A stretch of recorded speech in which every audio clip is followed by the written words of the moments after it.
Hello everyone, welcome to AY Tutorials. Today we are going to study the structure and the function of the heart. So let's get started. Here I have mentioned some interesting facts about the heart. Each day our heart beats of about 1 lakh times. Each minute our heart pumps of about 1.5 gallons of the blood. There are a lot of heart diseases and heart disease is the number one cause of the death. The normal heart valve is about the size of the half-dollar coin.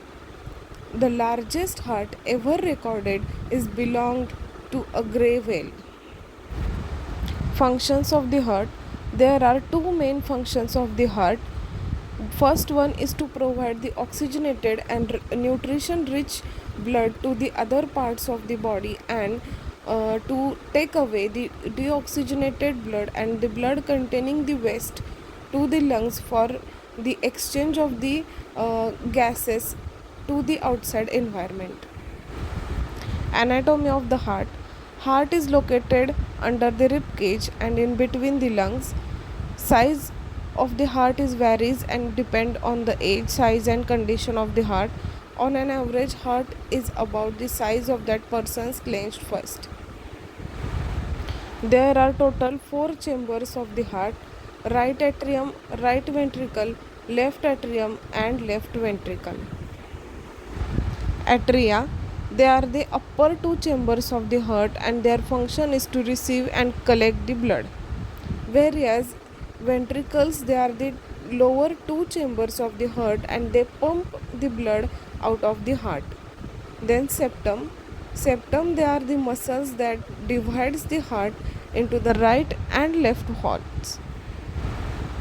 Valves, there are total 4 valves to the heart, that is tricuspid valve, pulmonary simulant valve, mitral, that is bicuspid valve, and aortic, that is nothing but the semilunar valve, and their purpose is to prevent the backflow of the blood and to keep the blood flowing in one direction. Now we are going to see the flow of the blood. Deoxygenated blood from the upper and the lower body flows through the superior and inferior vena cava. Here, a superior and inferior vena cava is given by the arrow. The superior and inferior vena cava, they empty the blood into the right atrium. Here I have shown the right atrium by the blue circle. That blood passes through the tricuspid valve into the right ventricle. I have mentioned the every part in the every slide by the blue circle, so you should have a look on that. Then blood from the right ventricle, it passes through the pulmonary semilunar valve.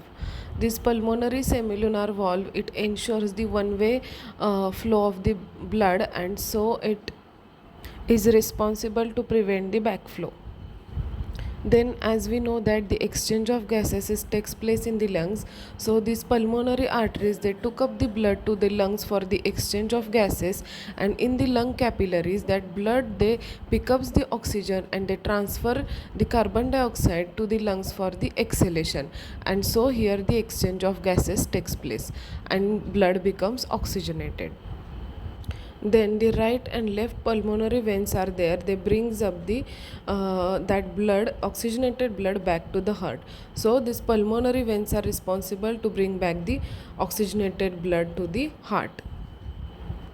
Then that pulmonary veins, they empty the blood into the left atrium of the heart, and the blood from that left atrium, they flows to the mitral, that is bicuspid valve. Mitral valve is also known as bicuspid valve.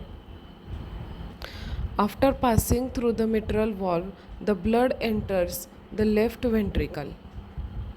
Left ventricle is there at the bottom of the right side. I have shown that. Then the blood from that left ventricle, it passes through the aortic semilunar valve. This aortic semilunar valve is responsible for the unidirectional flow of the blood, and it prevents the backflow of the blood from the aorta to the left ventricle during the relaxation of the heart. Then, after passing through the aortic semilunar valve, the blood enters the aorta and is then pumped to the rest of the body. And this is how the body gets oxygenated blood. Circulation, there is this pulmonary circuit. It includes the movement of blood from the heart to the lungs and back to the heart. Here in this pulmonary circuit, the oxygenation of the blood takes place, and that oxygenated blood is provided to the other parts of the body, and deoxygenated blood it goes to the lungs for oxygenation. Circulation, in that pulmonary circulation, it includes the movement of blood from the body to the heart and the back to the body. Why do you think the left side of the heart is larger than the right? The answer is because the left side has to pump the blood to the further. Here, do you understand the difference between pulmonary circulation and the systemic circulation? In pulmonary circulation, the heart and the lungs involve for the oxygenation of the blood, and in the systemic circulation, the body and the heart involves. Contraction, that is systole. Arterial systole, when the arteria contracts and it pumps the blood into the ventricles. And ventricular systole means when the ventricles contract and it pumps blood out of the heart to the lungs or the body. Then diastole is relaxation, when the arteria and ventricles they relax and start to fill with the blood. It is known as diastole. Did you know even the outside of the body the heart will continue to beat? So why do you think this is so? This is the characteristics and which is called as myogenic control. Each heartbeat is caused by an electrical signal from within heart muscle itself. Electrical system, that is nothing but the cardiac conduction system. It consists of three parts: sinoatrial node, that is SA node, atrioventricular node, that is AV node, and the bundle of His and Purkinje fibers. Electrical system, the electrical signal this starts at the SA node, that is sinoatrial node, as the blood fills the right atrium. This signal it causes the atrium to contract. The SA node it sets the pace of the heart, so it is also called as pacemaker. The signal arrives at the AV node as blood fills the ventricles, and that signal it moves along with the bundle of His and along the wall of the ventricles.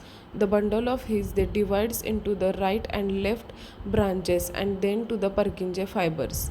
Then the ventricles contract and signal passes to the ventricles for the relaxation. Here I have mentioned some examples of the heart diseases. First one is the congestive heart failure. Here the heart is too weak to stiff to the pump blood effectively. Then myocardial infarction, that is nothing but the heart attack. It is the coronary artery is blocked, so the blood cannot supply the heart with the oxygen, and heart muscles dies. Then arterial fibrillation, it is the abnormal electrical impulses in the atrium that causes the irregular heartbeat. There are certain ways to prevent the heart diseases, which include the one should not smoke or use the tobacco, exercise for at least 30 minutes a day, then eat a heart healthy diet which includes fruits, vegetables, whole grains, nuts, fish, and no saturated or trans fats. Here in this video I have tried my best to explain all the things about the heart. So if you like this video, please like, share and subscribe to the AY tutorials. Thank you.